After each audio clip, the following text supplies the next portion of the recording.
The WWE held a town hall earlier this Monday, and we're going to be talking about this a bit more on a Thursday night on Pollock and Thurston. But a few notes here just to go over. Of course, most of the discussion that we centered on earlier this week was about the vocal minority, the reaction to WrestleMania, but there were actually a number of other interesting topics brought up by Nick Khan, one of which being their decision to go forward with Night of Champions in Riyadh on June 27th, which it is scheduled for and been announced, but stating that they are monitoring the situation in the Middle East and that Nick Khan stated that WWE would only run Night of Champions in Saudi Arabia, and is unlike previous shows, they're not going to be piggybacking with Raw or SmackDown. They're coming in for the one show that will also limit the amount of people that have to fly over there, and stated that we're only going if it's safe or if we're allowed there. And Khan said he would be traveling to Riyadh for the event, as would Paul Levesque. So it's not a case of you guys go over there, do your show. We'll be back here. They're getting on the flight. They're going over themselves as well too, and adding that he spoke about the performance of WrestleMania and stated that, it kind of reflecting the lower attendance this year. Nick Khan said, that was ultimately my decision. Maybe we don't do that one again in terms of back-to-back, but ultimately it ended up being a successful event. He also teased the staff about a location announcement for 2028, stating, wait until you hear the announcement on where we're going to be for WrestleMania in 2028, without being specific. And I know there's a report out that Brian Alvarez has issued about Nashville putting in a bid. We had heard recently about Nashville. They were hoping to get next year's WrestleMania, and that went to Riyadh. I am not able to confirm if Nashville has officially put in a bid or not, but at least that city is circulating as well for WrestleMania 2 years from now. Now, would Nashville necessarily? I'm sure it's a great place. I'd love to go, actually. But would it Nashville qualify? is a great tourist spot. That's a pretty burgeoning But does it qualify as a wait till you hear what we've got coming up type of? Well, let me ask you this. What I thought the same thing. I was like, what location would be a wait till you see where we're going? The suggestion is that it would be a place that would be somewhat unusual, that they may not have done one of these before. And I feel like maybe a leading contender would be a place international, of which candidates may be a place like London, a place, well, who knows where else. I mean, we can only guess, but I can't think of too many cities that, unless you live there, your reaction would be, "Whoa, they're going to London." I mean, I think it would be unprecedented. Again, maybe he seems to suggest something that is unusual. But anyway, yeah, I mean, we're reading probably too much into it. Is one response here. I think we'll get more information on this, but again, that is it sounds like they know where they're going in 2028. It sounds like it won't be Saudi Arabia from that response. Would you say?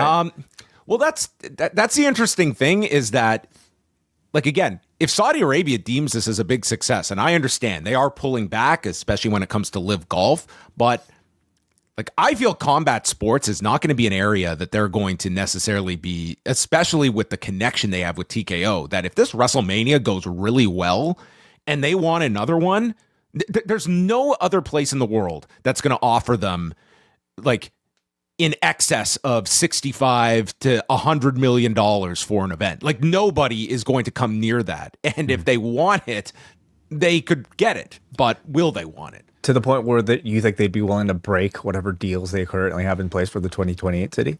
Oh, I mean, WWE, if a deal is locked in and you make the announcement for a WrestleMania going to a host city, you can't go back from that. You can't go back on your word once it's announced, right? Yeah.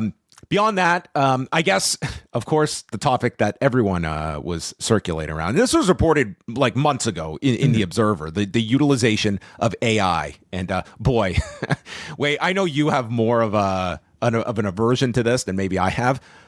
But watching NXT on Tuesday night, and this Zarya Sol Ruka video, did you happen to see this? Oh, yeah. Oh, my goodness. We'll get to that in the NXT recap. But sure. Mark Shapiro called the company's embrace of AI a major priority which I'm sure human employees were just like, yeah, that sounds awesome. Just days after we gassed 24 people on our roster. He noted that the UFC uses AI for fighter rankings and explained WWE's use of AI. Maybe this is how Diego Lopez got 2 title fights back to back after a loss and then getting another title fight last year on in the same year. He said that Nick Khan and Triple H are using AI for storylines with the WWE. We just fed in Pat McAfee's promos for AI, and it came out with the analytics for the event, and night 2, ass. He said, what's resonating? What superstars are resonating? In what pockets of the country are they resonating? That helps us with, obviously, our content, our editorial, our creative, our mapping, our touring, and of course, maximizing revenue, getting our product out to the fans most in need of it. We're playing right in the sweet spot of where it's going. Well, there we go. I tried. Yeah. I guess my question is, why does he feel this is something worth publicizing? You know, I feel like you're only inviting more negative publicity than positive. I mean, the way he seems to speak about it, and you can totally understand coming from Mark Shapiro, I imagine this is just like something that any sort of head of a major company is probably proud to announce. You know, that like they are trying to stay on the front of technology, and that they're trying to, you know, stay ahead of the curve and trying to find. I mean, I feel like his answer explicitly tells you they're trying to find more efficient practices for its labor. Translation: we want our staff to do more work for the same amount of money. You know, and I suppose like a shareholder would probably be pleased to hear that, but. I mean, if it tells me anything, it's that this guy gives no fucks about how certainly our audience, the wrestling audience, and maybe even the WWE audience views maybe TKO. Yeah, we should note, like, this whole town hall, like, this was not a public meeting. It just so happened that we were able to get all the audio of it. But like I'm not completely anti AI. We don't even know what application it's right? Like, even now, like, using the term AI is way too broad. Yeah. To like, you need to be specific. There are absolutely practical reasons to be using AI that can eliminate a lot of stuff that is completely time consuming, that you can better utilize your employees in a better way. But that's inevitably also, like, there's going to be good. There's also going to be a lot of bad. And the bad is that there's going to be a lot of redundancy if this can be done, that before we had a department that handled a lot of this stuff. And just stating this at a meeting with your employees, no employee wants to hear the term AI and how fast it's being embracing. Like, whether good or bad, it's going to send a shiver down your spine if you feel you're in a replaceable position that could be eliminated. There are some roles that you absolutely cannot replace with AI, but no company is going to be navigating this world in 2026 without like proper understanding of AI, or maybe even improper understanding of AI. But that is like, you're not running away from that at this time. I just don't know if I would be broadcasting it at a town hall setting for employees. But we will have more on this on Thursday night. Brandon and I are going to talk about this town hall and where things go.